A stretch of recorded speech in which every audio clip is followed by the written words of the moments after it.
Please take my puppy. She tried to leave her dog at his door. The rich cowboy whispered, you stay too.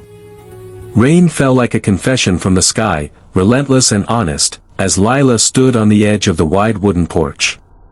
Her hands shook, not from the cold alone, but from the unbearable weight of the moment.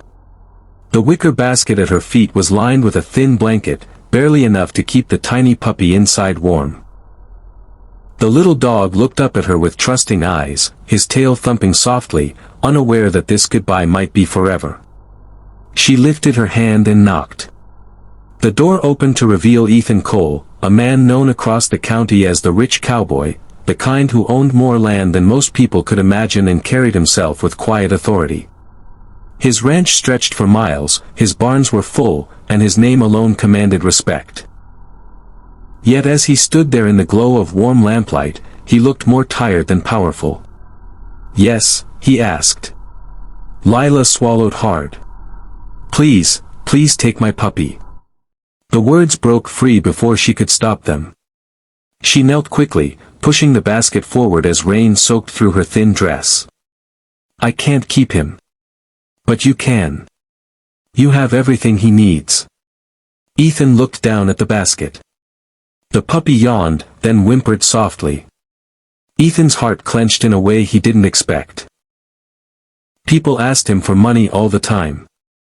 No one had ever asked him to take what mattered most to them.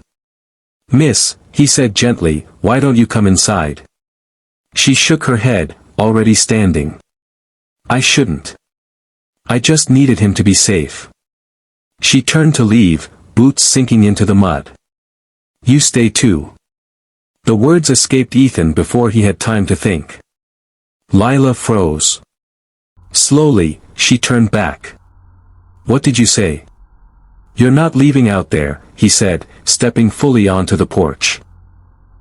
Not in this storm. Not like this. Her strength finally gave out. She sank onto the porch, rain and tears blending together. For the first time in months, she let herself cry. Inside the house, warmth wrapped around them like a second chance. Ethan handed her a blanket and a mug of coffee. The puppy, now dry and fed, curled up near the fireplace, sighing in contentment. My name's Lila, she said quietly. I didn't plan this. I just ran out of choices.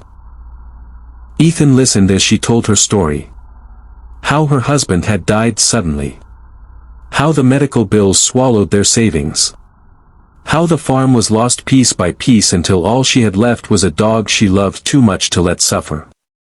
I figured, she whispered, someone like you could give him a better life.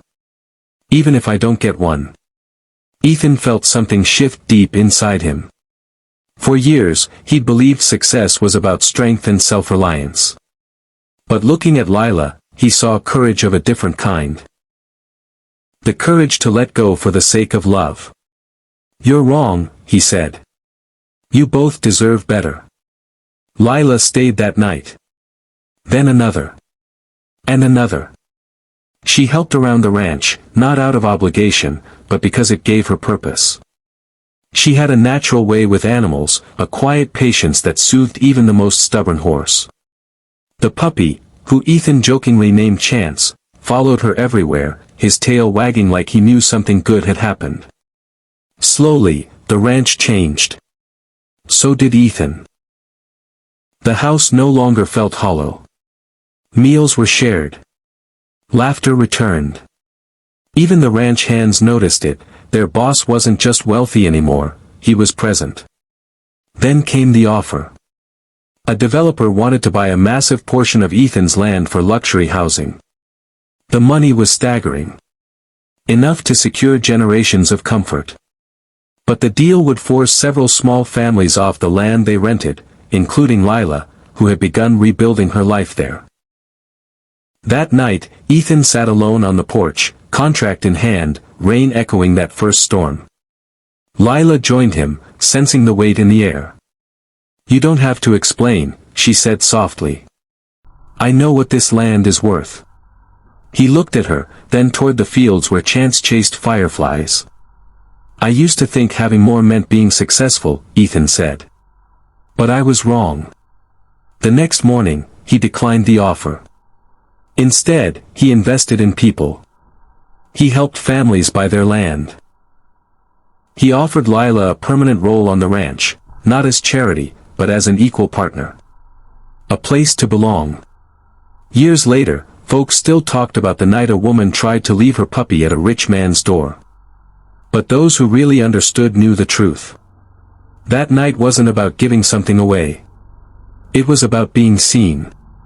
It was about choosing kindness when walking away would have been easier.